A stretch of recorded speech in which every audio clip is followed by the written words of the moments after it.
welcome back to Core 4 Adventures. We just got back from a wonderful 9-day Mediterranean cruise on the NCL Escape. We were gone from May 26th through June 4th, and we have an entire video series on this cruise, and if you'd like to check it out, we're going to drop the link for you here.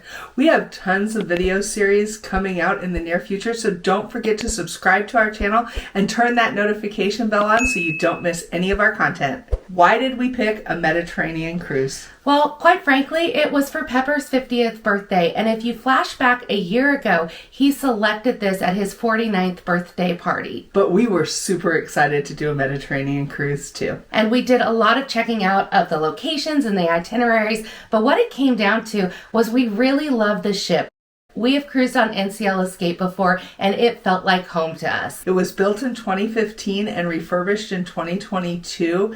It holds 4,218 approximate passengers and about 1,700 crew. Some of the things that we love about the NCL Escape is that it's one of the larger ships. It's very spacious. There's so much to do on the ships. It's fairly new and it feels that way. It just really has a great vibe to it, doesn't it? Totally. One of our favorite parts of this ship is the chandelier. It is just stunningly gorgeous. In addition to the chandelier, there are several parts of the ship that we just really enjoyed, like the waterfront. The one on the Escape is fantastic. It has tons of little nooks filled with little seating areas so that you can go and hang out by yourself and read a book or with the group of people and have a drink and enjoy the view.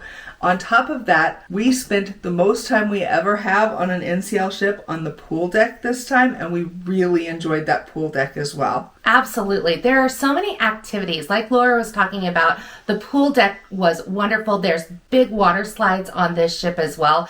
I took advantage of the ropes course, and that was something I really wanted to do, and I did it, and I'm proud of myself. I'm scared of heights, but I pushed myself, and I did the zip line as well, and it is a memory I am never going to forget. We spent a lot of time in Oceans because it's got an arcade in that area, and then there's also mini golf that is included in your cruise fare on this ship. One area, of course, that we love about the NCL Escape was our cabin. Now, both of us had a standard balcony cabin, and we thought they were very spacious and clean and perfect for two people to share. And we loved having our own private balconies so that we could go and enjoy the ocean anytime we wanted.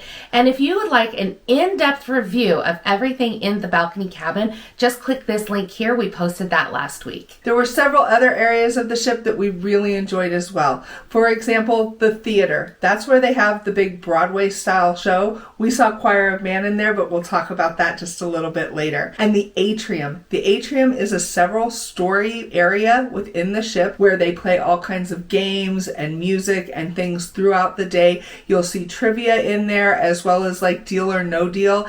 And because it's multiple levels, you can sit up in Oceans and watch what's going on down below if you don't want to be that close and up front with it. So other than the ship, the itinerary is the next thing that we look at when we are booking a cruise, and this one was fantastic. It was 9 days, a port stop every single day, sailing out of Barcelona. We knew going into it that we weren't going to get a ton of time in each port. We kind of envisioned it as a sampler platter so that we could go back and visit in depth the areas that we liked the most, like say Cinque Terre, Florence, but maybe not go back to Pisa again or Pompeii because we feel we already got everything out of that we needed to. We embarked out of Barcelona and we came in about 2 days early so that we could really enjoy the city. None of us had ever been to Barcelona and we were really excited to see that. One of the biggest things in Barcelona is all of the architecture that was done by the famous architect Antoni Gaudí, and we spent a lot of time doing that.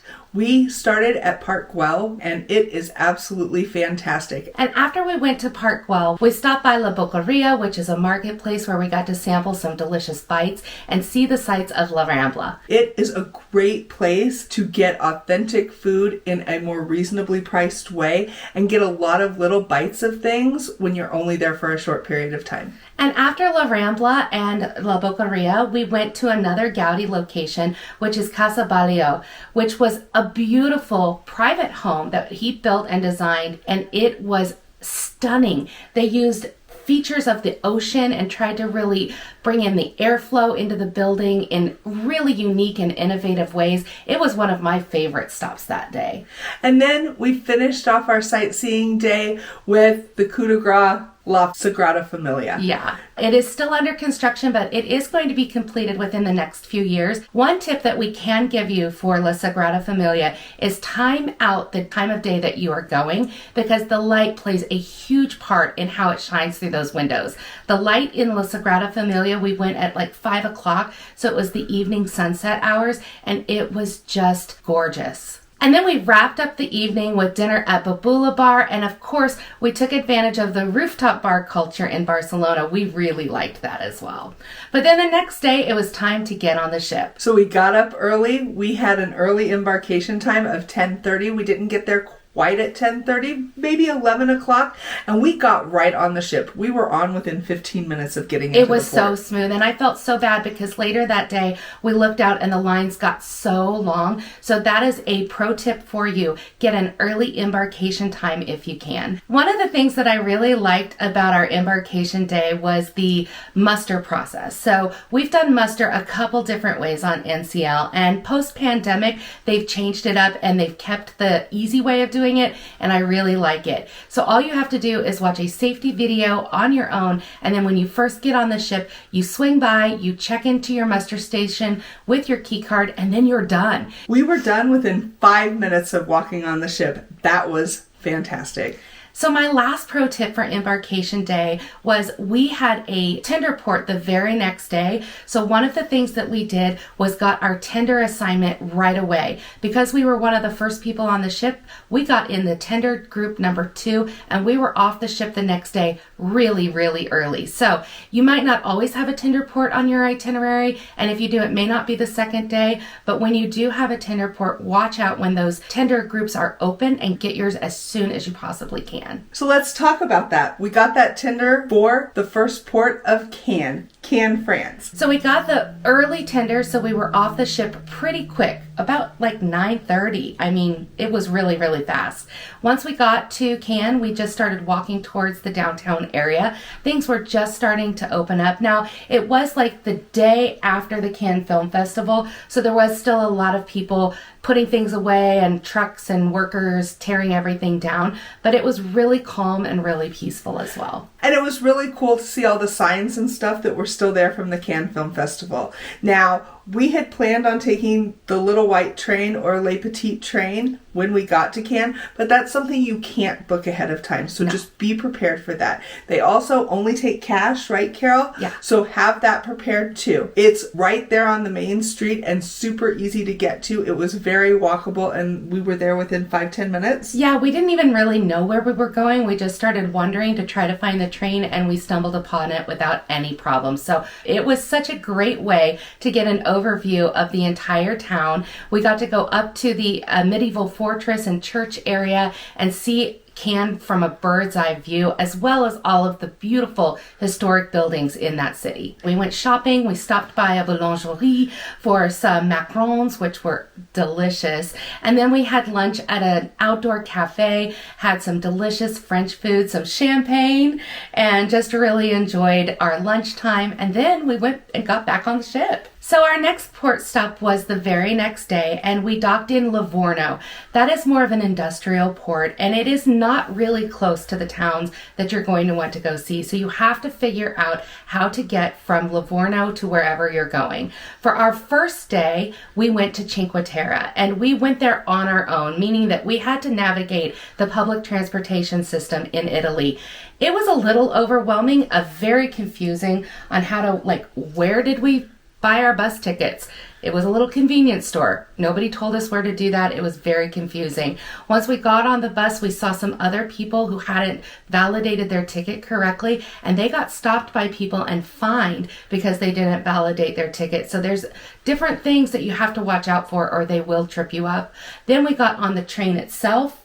You also have to validate your ticket there, even though we had them on our app. And then we took 2 trains to get all the way to Rio Maggiore. So it took us a while to get there. It was a little stressful and a little confusing. Maybe if we'd had a chance to do a group tour that was a transfer from Livorno to Cinque Terre, that's maybe something I would consider if I had a chance to do it over again. Now, when we were in Rio Maggiore, we got some lunch and then we kind of checked out the sites and did some shopping. But our favorite thing in Cinque Terre was to take the ferry from Rio Maggiore all the way up to Monte Rosso. I absolutely agree. Well, first of all, I love a boat ride. I love seeing everything from the water. And if you're going to Cinque Terre, that is the viewpoint that you want, because you get a chance to see all of the little towns up the hillside and all of the beautiful different colored houses. And it was just picturesque and quaint and delightful. Now, there's a couple other ways you can get from town to town. They have a train system, and you can get a Cinque Terre card, which allows you to ride the trains all day for one price. And they also have trails from town to town. But the view from that ferry is so much better than either of the other ways to do it that we really enjoyed doing that. You just can't beat it. Now, because it took us so long to get to Cinque Terre, we didn't have as much time as we had hoped. So all we had time for was really to take the ferry from Rio Maggiore, which is the southernmost town, all the way up to Monte Rosso, and that is the northernmost town. We got off in Monte Rosso, had some time to go grab a bite to eat, and some delicious gelato. That gelato was the best gelato we had the entire trip. It was so refreshing. We all got the lemon gelato, and it was absolutely fantastic. 2 thumbs up for sure. The train system was super easy to catch, and we took the train back to La Spezia and then to Livorno. Yeah, and it went smoother on the way back because we knew what to expect. Once we got back to Livorno, we hopped on a bus, got down to the city center, grabbed the shuttle back to the ship, and we got back in time without any problem at all. So for our second day in Livorno, we got up and we did a tour through Viator to take us directly to Florence and hit Pisa on the way back. Now, it was kind of a Florence on your own thing, but our tour guide did take a group through the city, and you could stay with him or you didn't have to. Our tour guide's name was Francesco, and while we were on the tour bus itself, he gave us a lot of information about the area and what we were about to see, and I really liked hearing that. They really set you up for success in Florence. He gave you a map. He showed you where you wanted to go if you wanted to go off by yourself, but then he also took a group through, like I said, and showed them some of the biggest sites in Florence. Yeah, so you could have stayed with the group or did what we did, which was we went off on our own. We really wanted to do a wine window in Florence, and so we went and found one of those, and of course the leather market where Carol and I each got new bags. That was so much fun. We also got to see Ponte Vecchio, of course the Duomo, which is the most beautifully stunning building I have ever seen in my life. The marble and the carvings and the color and the grandeur of it, it's just breathtaking, and you cannot describe it. Once we finished in Florence, which again was probably one of my favorite stops of the entire trip, we headed over to Pisa to see the Leaning Tower of Pisa. That was an overwhelming experience. It is crowded, and we weren't even there at the most crowded time of the year. And there's a lot of people. Watch out for pickpockets. You have to watch out for people trying to pull scams. And we didn't have much time there at all. But you don't really need too much time there. You're there to get your pictures with the Leaning Tower of Pisa and move on. And do what we did. We practiced ahead of time before we went to Pisa. We looked online to see different ideas of different pictures that we could take with the tower. And we got some really, really cute ones that we will cherish forever. Now, our next port after Livorno was Civitavecchia, and that's closest to Rome. We took the high-speed train into Rome, and it took us about an hour to get there to the Rome Termini station. Yeah, that's right. We did this on our own again, all of the travel. We had built up our confidence going to Cinque Terre on our own, and we really had absolutely no problems navigating the train system once we got off the ship. And one of the reasons we did that was because all of the tours to Rome were extremely expensive through the cruise line and took hours to get there via bus. And you can definitely get there a lot faster by train. Absolutely. Once we got into Rome itself, we took a quick metro to the Colosseo station, and we walked out and we got to see the Colosseum for the first time with our own eyes. It was spectacular. We had big plans for Rome, and it all didn't come true. We made a little bit of a mistake when we booked our tour with Viator for the Colosseum. We thought we were only booking a tour of the Colosseum, but the the package that we got included a tour of Palatine Hill. So what we thought would only take a couple hours really took about 4, and it turned out that we didn't have time to get across town to see the Trevi Fountain, which was on our list, so we're going to have to go back. But the tour through Viator was amazing. We had a really great time. I would recommend it. However, we did have a few hiccups in our experience. One of the groups was late, and you do have time tickets. So when she took us up Palatine Hill, which was the other part of our tour, she was practically running. It was pretty intense to keep up with her. One of the things I will say is a positive about the tour is our tour guide. She had so much knowledge and she shared it all with us. We learned more about Rome in that one tour than I think I did throughout high school and college. It was fantastic. And also, here's a pro tip. She knew where the clean bathrooms were, which is so essential, and also where the water fountains were so that you could fill up your water bottles. So we do actually encourage you to look at those tours through Viator, but our experience, we just had a hiccup in it. We definitely know to take a little more time and really look at things next time. Yeah, we're go with the flow type people, so we just went with it. And I'm so glad we did, because once we finally got back down Palatine Hill, we got to go into the Colosseum itself. And we got to go onto the floor of the Colosseum, which was the reason that we booked the specific tour we did. Not everybody gets to go onto the floor of the Colosseum, and if you can do that, it really was a magical experience. You're literally walking right in the footsteps of the gladiators themselves. You get to see the Colosseum at a different perspective than most people get to see, and it was awesome. It was awe-inspiring. When our tour was over, we didn't have much time, so we found a quick bite to eat at a restaurant around the corner from the Colosseum. Now, a lot of people tell you not to eat right around the big tourist destinations because there'll be tourist traps, but this was really nice. Yeah, I thought so too. I enjoyed my lunch. It was delicious. And then we didn't have much time at all, just a little bit of shopping. And then we were back on the train to get back to the ship on time, which we made it. So we were happy about that for sure. The next day we docked in Naples. We had booked an excursion through the cruise line this day to take us to Pompeii. Right. It took us to Pompeii. It didn't do a tour through Pompeii. We did that separately. We got an audio guide through Get Your Guide, Yep. and it was one of those little devices that you carry around. In hindsight, I probably would book a tour guide next time, but Pompeii was really cool. Yeah, it was our first time to Pompeii. It's hard to understand how large it is. This is a giant city. We got lost a couple times. If we had had a dedicated tour guide, I think we would have had a better experience, but it is what it is. We got to see the things that we really wanted to see. We enjoyed our time in Pompeii. It was a little humid. I will say that was probably the most uncomfortable day weather-wise of the entire trip. It was very dusty. And then when you're walking through the city of Pompeii, there's walls around you, so you're not getting a breeze coming through. I think you can see in the video how red my face got, but it was just a really warm day. And otherwise, the weather for our trip was just absolutely perfect. Again, we went end of May, early June.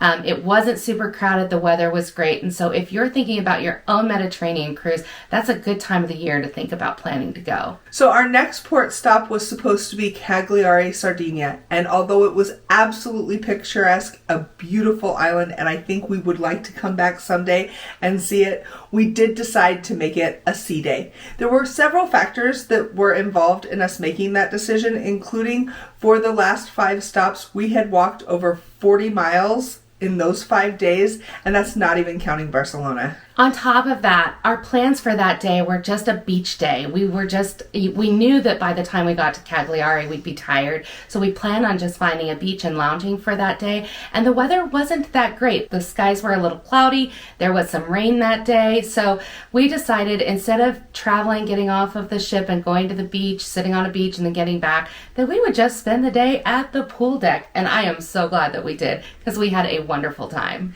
It was really nice to do a make your own sea day because almost everybody else was off the ship and it felt like we had that entire ship to ourselves. Absolutely. We had our pick of sun loungers at the pool deck. We had The bar's not packed at all. You could get a drink in a heartbeat. It was absolutely amazing. And on top of that, we spent some fun times in Oceans, playing darts and video games, skee ball, bowling, all of those fun activities. And we were the only people in that area the entire time. It really did feel like we had the ship to ourselves. The very next day was Pepper's actual 50th birthday, and we could not have landed in a better place than Palma de Mallorca. It was all four of us. That was our all-time favorite stop on this cruise. Palma de Mallorca was absolutely spectacular. We did the hop-on, hop-off bus, but we did book it through NCL. With the $50 credit, it ended up being just as cheap to do it through NCL as to do it through the hop-on, hop-off.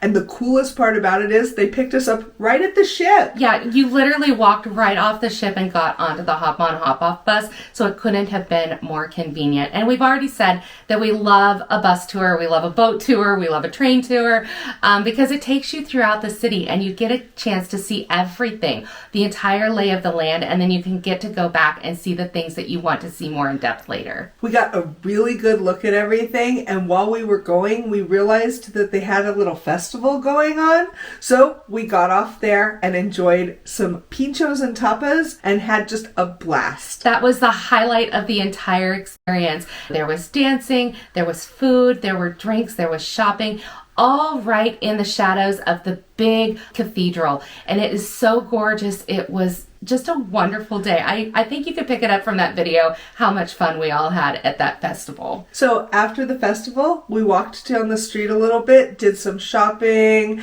had some more tapas and drinks, and just had a great time in Palma. We had a final dinner at La Cana, which was a great little restaurant right there facing the water in Palma. We grabbed a taxi back to the cruise port, did a short walk to get back on the ship, and had a great night the rest of the night for Pepper's birthday. So our last port after Palma was Ibiza. We knew we were going to be super tired by this point and we just wanted a beach day. So we took a taxi straight from the port to Talamanca Beach. And yes, we did finally get to dip our toes in the Mediterranean Sea, which is the most beautiful color blue you have ever seen. A pure turquoise. It was breathtaking.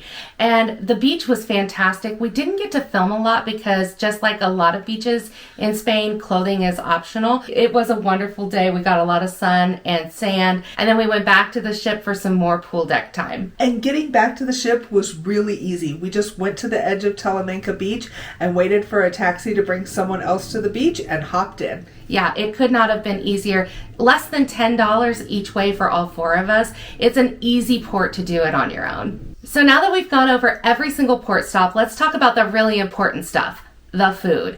Our first NCL restaurant for specialty dining was on our first day, and that was Moderno. So Moderno is the Brazilian churrascaria or steakhouse where they bring meat to your table on big long skewers and they carve it right in front of you. We really, really enjoyed being able to sit out on the waterfront for that meal and seeing the ocean right to our left. So the second specialty restaurant that we went to was Le Bistro, which is the French restaurant on the ship. Le Bistro is absolutely hands down my favorite restaurant on the ship, and it does not disappoint. We've eaten at Le Bistro, Randy and I, 4 times now in the 3 cruises that we've taken, and we have never had a bad meal. The staff at this Le Bistro restaurant were the best that we had the entire trip. They were so nice and accommodating and really wanted to make sure that we had an amazing time, and we did. The next specialty dining restaurant that we went to was La Cucina, which is the Italian restaurant on the ship. Now, this was our first time to eat at a La Cucina on NCL, and it was fantastic. We really loved it. It was delicious. So now we've eaten at every specialty restaurant on the Escape, and La Cucina is one of my favorites. Yeah, I'm kind of sad that I've skipped it up until this point. If I had to go back and do it again, I'd have eaten there many, many other times. So our fourth and final specialty restaurant that we ate at on the NCL Escape was Cagney's. Now, Cagney's is a classic American steakhouse, and it has not disappointed any time. Yeah, we ordered better this time though. I got the prime rib and it really was perfectly cooked for me. I love the potatoes at Cagney's, all of the mushrooms, side dishes, and you cannot beat the dessert. That OMG caramel butterscotch cheesecake is hands down the best dessert on the ship. You cannot miss that. We had such a good meal, and they set us right next to the windows so that we could see the ocean out of the aft of the ship, and we really, really appreciated that. Other than the specialty dining restaurants, we did eat in the main dining rooms a lot more than we have on previous cruises. So the main dining rooms on the NCL Escape include Savor and Taste. They're right next to each other. And then you could also go to the Manhattan room. The Manhattan room is one floor up, and it's a little bit more elevated than Taste and Savor. Taste and Savor are going to be open for lunch and dinner, but the Manhattan room's only open for dinner, and it has live music and a great view off the aft of the ship. No matter which main dining room you go to, whether it's for lunch or dinner, they're going to be serving the same menu. So you really have options depending upon which looks the most crowded, how much time you've got, and whether or not you want to go to the one with live music or just a more simple dinner at either Savor or Taste. We found the food to be really decent and delicious. It's one of the reasons why we like to cruise with Norwegian, because we know we can count on the food to be good. So in addition to the main dining room, all of the NCL ships have some sort of 24-hour restaurant. On the Escape, it was called Oceans. It is fun to eat at Oceans because, again, you can look down on the atrium below and see what the games are going on there. They've got the fun bar games next to it, whether you want to play pool or darts, which we did several times, and then the arcade is adjacent to that as well. And Oceans is great for those times when maybe the main dining room has already closed. For example, when we were in Ibiza, Randy and I got up to go to the main dining room, and we didn't look at the cruise daily that day, and it closed half an hour before we got there, but Oceans still had breakfast, so we were able to go and enjoy breakfast there. Another dining venue on the NCL Escape that is now complimentary, included in your cruise fare, is the American Diner. It used to be a specialty dining restaurant, but they've changed it so it is included for everyone. We did enjoy the American Diner one day, and it has great American food. We had meatloaf, there was like a chicken pot pie, it just varies, and we enjoyed it as well. It is outdoors, and it was quite windy and cold that day, but that's really our only complaint.